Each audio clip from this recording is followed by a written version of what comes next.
Bună seara, dragii mei! Așa cum ne-am obișnuit să fim împreună, e foarte greu să fac o discuție cu voi, o emisiune, să aleg niște subiecte care să nu aibă legătură nici cu politica, nici cu războiul, desigur, și cu nimic care ar putea să ne despartă. Suntem la Comunitatea Română Sfântul Ștefan cel Mare din Atena, suntem cu toți împreună, indiferent de culoarea politică, cu toții iubim România, provenim din România, poate ne gândim să ne întoarcem acasă, ne creștem copiii împreună și restul lucrurilor cad întotdeauna pe planul al doilea. Sigur că sunt îngrijorată ca și voi legat de război. Este tot ce putem face să ne îngrijorăm, pentru că nu depind de noi în niciun fel măsurile care vor fi luate și nici acțiunile care sunt făcute. Ceea ce ne bucură este că România este de partea cea bună a istoriei, suntem în NATO, suntem în Uniunea Europeană.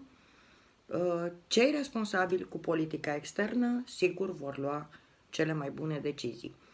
Vreau să-mi exprim de asemenea sprijinul și îngrijorarea și pentru cetățenii Republicii Moldova, pentru frații noștri de peste Prut. Ei sunt cumva puțin mai aproape de această sursă a răului care în acest moment este în Europa.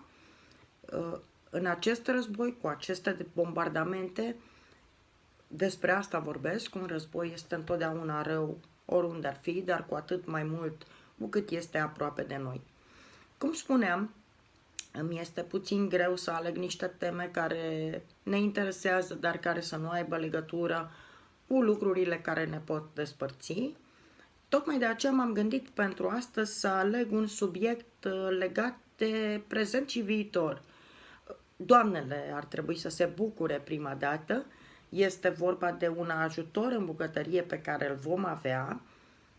Sigur și domnii, pentru că gusturile oamenilor diferă și atunci dacă soția dumneavoastră, prietena, mama, gătesc cumva puțin mai sărat sau mai nesărat decât preferați dumneavoastră, iată că în viitor veți putea programa robotul care va găti și va gusta mâncarea în același timp, să vă prepare toate bucatele exact după gustul dumneavoastră, fără să mai avem probleme cu piperul, cu sarea și cu celelalte pe care le doriți. Deci, gustul viitorului, robotul bucătar care simte gustul mâncării. Acesta poate detecta ingrediente lipsă sau un exces. Un robot bucătar, conceput de cercetătorii de la Universitatea Cambridge, a fost antrenat să simtă gustul sărat al unui fel de mâncare și multitudinea de ingrediente aflate în diferite stadii de mestecare, un proces care îl imită pe cel al oamenilor. Este un pas peste testele electronice actual, care oferă doar o imagine instantanee a salinității unui aliment. Potrivit cercetătorilor, replicarea procesului uman ar trebui să ducă la un produs final mai gustos.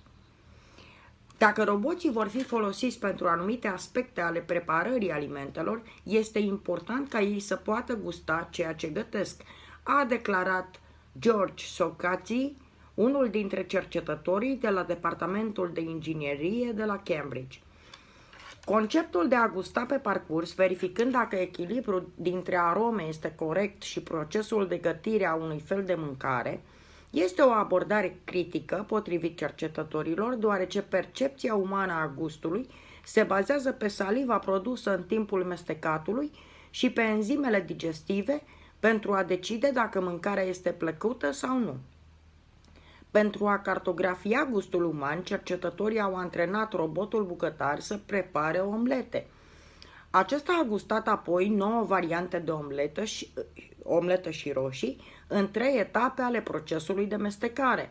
Un senzor de salinitate atașat la brațul robotului a furnizat citiri pe măsură ce robotul pregătea mâncărurile. Pentru a imita progresul masticării, echipa a amestecat ouă și a pus robotul să testeze din nou felul de mâncare. Cercetătorul nostru spune că robotul poate face mult mai mult decât să spună că un fel de mâncare este prea sărat sau nu suficient de sărat. De exemplu, este capabil să decide dacă este nevoie de mai mult amestec sau de alte ingrediente.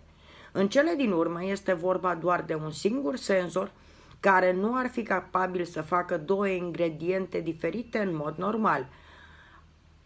Dar datorită amestecatului vedem toate schimbările diferite prin procesare mecanică.